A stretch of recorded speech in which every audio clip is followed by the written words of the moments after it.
बहुत बड़ा सत्ता पलटने वाला है। क्या ईरान का अगला सुप्रीम लीडर पद संभालने से पहले ही मौत की दहलीज पर है? द न्यूयॉर्क टाइम्स की एक रिपोर्ट में तेहरान से लेकर वॉशिंगटन तक हड़कंप मचा दिया है। रिपोर्ट के मुताबिक ईरान के नए सुप्रीम लीडर मोज्तबा खमेनेई की हालत गंभीर है। वो एक सीक्रेट ठिकाने पर इलाज करा रहे हैं और सुरक्षा कारणों से उनसे संपर्क बेहद सीमित है। इसी बीच ईरान में असली ताकत अब इस्लामिक रेवोल्यूशनरी गार्ड कॉम्पर्स के जनरल के हाथ में जाने का दावा किया जा रहा है।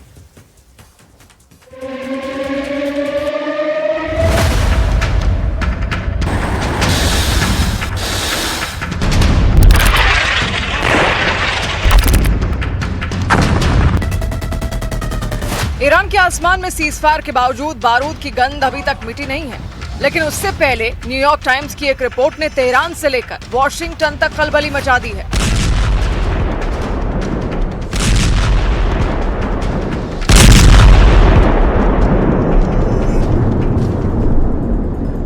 दावे के मुताबिक ईरान के नए सर्वोच्च नेता मोज्तबा खमेनेई एक सीक्रेट बंकर में मौत से जिंदगी की जंग लड़ रहे हैं, जहां डॉक्टरों की टीम लगातार उनका इलाज कर रही है।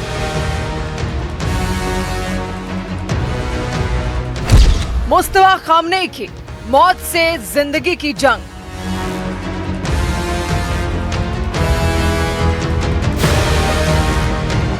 अट्ठाईस फरवरी को जब अमेरिकी और इजरायली सेना ने उनके पिता अली खमेनेई के ठिकाने पर बमबारी की थी, उसी हमले में मोज्तबा खमेनेई के गंभीर रूप से घायल होने का दावा किया गया था।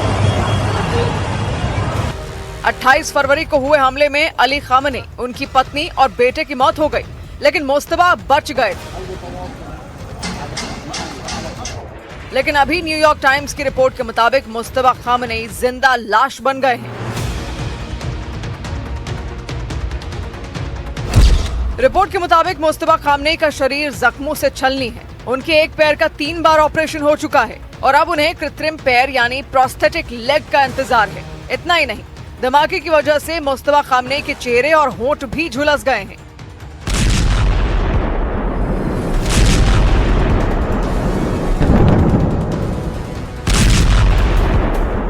यानी रिपोर्ट के मुताबिक मोज्तबा खमेनेई की हालत बहुत गंभीर है। आने वाले समय में उनकी कई प्लास्टिक सर्जरी होनी बाकी है। खमेनेई इस वक्त एक सीक्रेट ठिकाने पर हैं। उनसे मिलना लगभग नामुमकिन है। यहाँ तक कि बड़े सैन्य कमांडर और वरिष्ठ नेता भी उनसे मिलने नहीं जाते। डर है कि कहीं उनकी लोकेशन ट्रेस न हो जाए।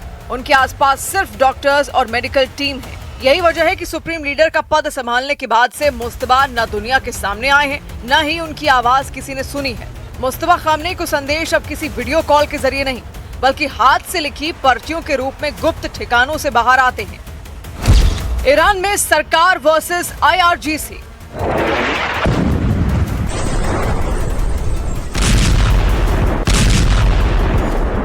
एक तरफ मोज्तबा खमेनेई जख्मों से बेहाल हैं, तो दूसरी तरफ ईरान में सत्ता के खात्मे की आहट सुनाई देने लगी है।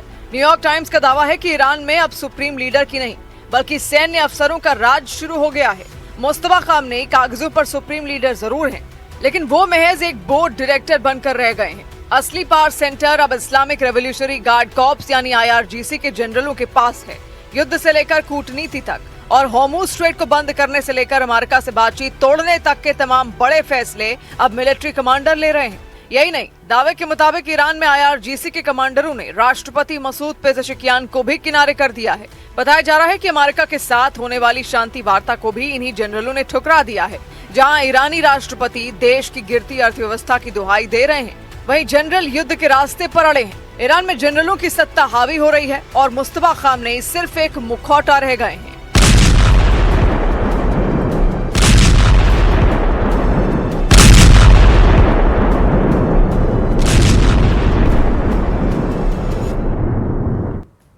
और इस बीच खबर है कि बातचीत के लिए पाकिस्तान ने चीन से संपर्क साधा है। मीडिया रिपोर्ट्स के दावे के मुताबिक चीन पाक 6 सूत्रीय प्रस्ताव बना रहे हैं। ईरान को आसिम मुनीर की मध्यस्थता पर शक है, इसीलिए पाकिस्तान अब चीन के दरवाजे पर पहुंच गया है।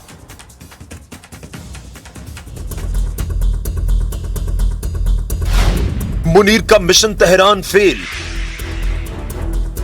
नहीं माना ईरान, हर मोर्चे पर नाकाम पाकिस्तान। अब चीन की चौखट पर फील्ड मार्शल। पल पल बढ़ती युद्ध की टेंशन, पर्दे के पीछे माइंड गेम और एक्शन में एजेंट पाकिस्तान, जो हर मोर्चे पर नाकाम दिख रहा है। इसके पीछे वजह है पाकिस्तान के आर्मी चीफ आसिम मुनीर। पदवी भले ही फील्ड मार्शल का हो, लेकिन आसिम मुनीर असल में फील्ड मार्शल हैं। सेना प्रमुख आसिम मुनीर का रिपोर्ट कार्ड पर नजर डालिए तो तस्वीर और भी साफ हो जाती है।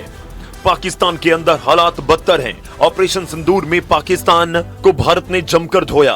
ऑपरेशन सिंदूर में आसिम मुनीर फेल साबित हुए। वहीं टीटीपी यानी तहरीके तालिबान पाकिस्तान खैबर पख्तूनख्वा में खुलेआम हमले कर रहा है। बलूचिस्तान में पाकिस्तानी सेना पर हमले हो रहे हैं। इमरान खान जेल में है। जनता आर्थिक संकट से जूझ रही है। यानी आसिम मुनीर अपने देश के हालात संभालने में भी फेल है। पाकिस्तान में घरेलू संकट के बीच ट्रंप की कठपुतली बने आसिम मुनीर वार्ता करवाने चले। इस्लामाबाद वार्ता बेनतीजा रही। दूसरी वार्ता हो नहीं पाई। आसिम मुनीर ईरान को मना नहीं पाए। उनका 3 दिन का दौरा बेअसर रहा। ईरान को आसिम मुनीर बातचीत के टेबल पर ला नहीं पाए। यानी यहां भी मुनीर फिसड्डी साबित हुए। ईरानी मीडिया में आसिम मुनीर पर सवाल उठ रहे हैं। पाकिस्तान की मध्यस्थता पर भी प्रश्न चिन्ह है।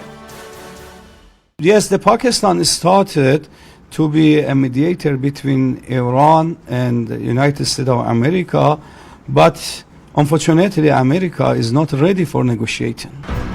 ईरान पाकिस्तान पर भरोसा नहीं कर रहा। अब हालत यह है कि आसिम मुनीर को चीन की चौखट पर जाना पड़ रहा है। ईरान से बातचीत के लिए चीन की जरूरत पड़ गई। सूत्रों के हवाले से मीडिया रिपोर्ट्स में दावा किया गया कि अमेरिका ईरान के बीच वार्ता की कोशिशें जारी हैं। पाकिस्तान और चीन मिलकर एक 6 सूत्रीय प्रस्ताव तैयार कर रहे हैं। इस 6 सूत्रीय प्रस्ताव की पूरी डिटेल अभी सामने नहीं आई, लेकिन माना जा रहा है कि प्रस्ताव मल्टी कंट्री बैलेंस रणनीति पर आधारित होगा। भले ही ईरान बातचीत से इनकार कर चुका हो, फिर भी पाकिस्तान वार्ता करवाने पर क्यों उतारू है? इसका जवाब है ट्रंप फैक्टर। मुनीर की इस एक्टिविटी के पीछे डोनाल्ड ट्रंप भी हैं। यानी आसिम मुनीर मीडिएटर नहीं, बल्कि एक एजेंडा प्लेयर बनकर उभर रहे हैं। हार्मुज स्ट्रेट ईरान के लिए परमाणु बम से कम नहीं है। ईरान हार्मुज स्ट्रेट के जरिए पूरी दुनिया की इकोनॉमी को नियंत्रण करने की कोशिश कर रहे हैं। यही वजह है कि अब ईरान की IRGC हार्मुज पर मौजूद जहाजों पर कब्जा कर रही है। इसका एक वीडियो भी सामने आया। दूसरी तरफ अमेरिकी नाकाबंदी से ईरान के मंसूबों को नाकाम करने की कोशिश कर रहे हैं। खबर है कि अमेरिका इजराइल ने रिवोल्यूशनरी गार्ड कोर के चीफ जनरल वहीदी को सबसे बड़ा टारगेट बना दिया है।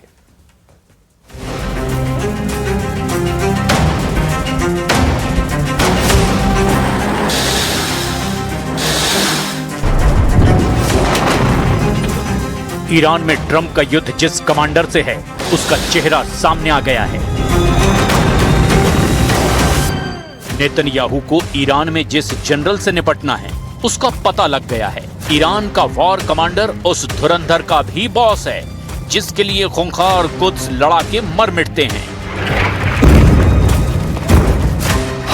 ये नाम है मेजर जनरल अहमद वहीदी। उनका ओहदा ईरान के इस्लामिक रिवोल्यूशनरी गार्ड कोर के बॉस का है। वो अमेरिका इजराइल युद्ध के वॉर कमांडर के तौर पर कुख्यात हो गए हैं, जिसने ट्रंप की धड़कनें बढ़ा रखी है, जिसने नेतन्याहू की टेंशन दोगुनी कर दी है, जिसने भारी देशों की वजीहत कर डाली है, जिसने अमेरिका से समझौता नहीं युद्ध को चुना। ये वही कमांडर है, ईरान का सुपर लड़ाका अहमद वहीदी। इसी के इशारे पर यह युद्ध दोबारा शुरू हुआ है। कमांडर वहीदी ने इस्लामाबाद में जनरल मुनीर को राह ताकने पर मजबूर कर दिया। कमांडर वहीदी ने ट्रंप को सीज फायर बढ़ाने के लिए बेबस किया है। कमांडर वहीदी तय कर रहे हैं कि जंग कहां तक की जाएगी। उन्होंने ऑर्डर दे रखा है कि हॉर्मुज स्ट्रेट से अमेरिका को खदेड़ भगाने तक हमला होगा। वहीदी ने ऐलान किया है कि हॉर्मुज में जो आए उसे तबाह करना है। ट्रंप के नए डील ऑफर के बाद भी कमांडर वहीदी का गुस्सा शांत नहीं हुआ है और इस वजह से हॉर्मुज तेल गलियारे में ईरान ने बड़ा एक्शन ले लिया है। ईरान के रेवोल्यूशनरी लड़ाकों ने 2 जहाजों पर हमला कर दिया। ब्रिटिश रॉयल नेवी के मुताबिक 22 अप्रैल को हॉर्मुज में ईरान ने 3 जहाजों पर हमला किया। इसके साथ ही ईरान ने ओमान तट पर एक जहाज को गनबोट से धुआं कर दिया। ईरान का स्टैंड बिल्कुल क्लियर है। हॉर्मुज से ट्रंप नाकाबंदी हटाएं, ईरान की बनाई शर्तों पर हामी भरें, फिर ईरान समझौते पर सोचेगा। अगर इस बीच अमेरिका इजराइल ने ईरान पर हमले की गलती की तो फिर बदला किस तरह से लिया जाएगा, अब जरा ये भी सुन लीजिए।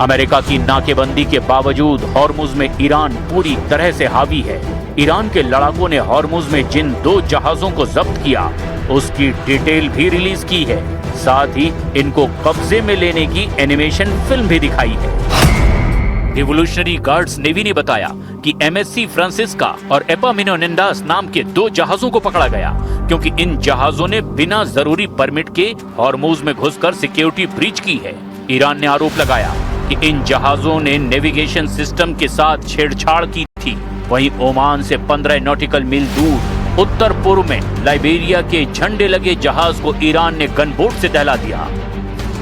यानी लड़ाई फिर से छिड़ गई है। यूनाइटेड नेशन में ईरान के दूत अमित सईद इरावनी ने धमकी दी कि जब तक ट्रंप के जंगी जहाज ईरान के करीब मंडराते रहेंगे ये युद्ध नहीं रुकेगा। Will it start again? We hope so. We don't know. We are ready for that. It depends to the United States. If they broke the blockade, I think that the next round of the negotiation will take place. इधर Trump दावा कर रहे हैं कि उनके लगाए blockade से Iran कंगाल हो गया है। ट्रंप ने कहा कि स्ट्रेट ऑफ हॉर्मुज के बंद होने से ईरान आर्थिक रूप से ढह चुका है। ईरान इसीलिए डील के लिए गिड़गिड़ा रहा है। ट्रंप ने यह भी बताया कि ईरान को हर दिन $500 मिलियन का नुकसान हो रहा है। हालांकि ट्रंप के दावों की धज्जियां उड़ाकर ईरान ने 2 के बदले 3 जहाजों पर कब्जा कर लिया। अमेरिका ने ईरान के ये 2 जहाज कब्जे में ले रखे हैं। एक है तोस्का और दूसरा MT तिफानी। ईरान ने धमकी दी कि हॉर्मुज स्ट्रेट इजराइल के लिए पूरी तरह बैन है। मतलब ईरान और ओमान के बीच 167 किलोमीटर लंबा 40 किलोमीटर चौड़ा हॉर्मुज तेल गलियारा युद्ध का एपिसेंटर बन गया है। कमांडर वाहिदी का प्लान ट्रंप को हॉर्मुज फ्रंट पर फंसाए रखना है, जिससे से ज्यादा समय का इस्तेमाल हथियारों को जुटाने में किया जाए। तेहरान में मिसाइलों की परेड निकालकर ईरान ने यह जता दिया कि उसके रॉकेट गोदाम पहले से कहीं ज्यादा भरे हुए हैं। इस बीच सीज फायर एक्सटेंशन बढ़ाने के पीछे भी अमेरिका की दलील सामने आई है। अमेरिकी न्यूज आउटलेट एक्सियोस की रिपोर्ट में जानकारी दी गई कि ट्रंप ने ईरान में अंदरूनी गुटबाजी खत्म करने के लिए समय सीमा को बढ़ाया है। पश्चिमी मीडिया का दावा है कि IRGC के बड़े कमांडरों की मिलिट्री काउंसिल सब कंट्रोल कर रही है। खामनेई ऊपर जरूर हैं, लेकिन उन तक पहुंच के लिए पॉलिटिकल लीडरशिप इस वक्त IRGC और उसकी मिलिट्री काउंसिल पर निर्भर है। सवाल ऐसे में ये है, क्या फैसले IRGC या जनरल अहमद वहीदी ले रहे हैं? तालिबाफ से लेकर अराकची तक सब सीज फायर पर वही रुख आगे कर रहे हैं जो वाया IRGC उन तक पहुंच रहा है। जनरल वाहिदी का दबदबा ईरान में आज से नहीं है। वो अली खामनेई के भरोसेमंद हैं। उन्हें कमांडर सुलेमानी का खास कहा जाता है। ईरान के इस वॉर कमांडर ने बड़ी जिम्मेदारियां बखूबी निभाई है। जनरल वाहिदी इब्राहिम रईसी के कार्यकाल के दौरान ईरान के गृह मंत्री थे। महमूद अहमदी नेजाद के राष्ट्रपति पद पर रहने के दौरान वाहिदी रक्षा मंत्री के पद पर भी रहे। जनरल अहमद वाहिदी पहले कुद्स फोर्स के कमांडर रह चुके हैं। वो भी कासिम सुलेमानी की इस एलिट यूनिट के कमान संभालने के पहले की बात है। अर्जेंटीना में 1994 में हुए AMIA बम धमाके के मामले में भी इंटरपोल ने वहीदी को वांटेड करार दिया था। जनरल वहीदी की सोच सुप्रीम लीडर अली खामनी से मेल खाती है। वहीदी अमेरिका और इजराइल से समझौते के सख्त खिलाफ बताए जाते हैं। हॉर्मुज पर उनकी बनाई शर्तें ये बता रही है कि ट्रंप कितनी भी कोशिश क्यों ना कर लें, युद्ध रुकने वाला नहीं है। ईरान की संसद ने हॉर्मुज पर कंट्रोल के लिए 12 पॉइंट का एक बिल तैयार किया है। संसद ने मुहर लगने के बाद ईरान कानूनन तरीके से हॉर्मुज पर कंट्रोल कर सकेगा। ईरान के नए बिल से सबसे ज्यादा नुकसान इजराइल और उसके करीबी देशों को होगा, जिसमें ग्रीस, UAE, सोमालीलैंड भी शामिल है। मेहर न्यूज के मुताबिक ईरान ने जो प्रस्ताव तैयार किया है उसमें हॉर्मुज को अपना हिस्सा बताया है। इस प्रस्ताव में कहा गया कि जिन देशों ने जंग में अमेरिका को नुकसान पहुंचाया है उनके जहाजों को हॉर्मुज से गुजरने की मंजूरी नहीं दी जाएगी। इजराइल के दोस्त देश को अपने जहाज ले जाने के लिए ईरान की सर्वोच्च परिषद से इजाजत लेनी होगी। जब इजराइल पर संकट आएगा तो अमेरिका कहां चुप रहेगा। जाहिर है ट्रंप युद्ध से दूर नहीं रह सकते। कम से कम जनरल वहीदी के वॉर कमांडर रहते अमेरिका इजराइल को बराबर टक्कर मिलने की गारंटी दी गई है।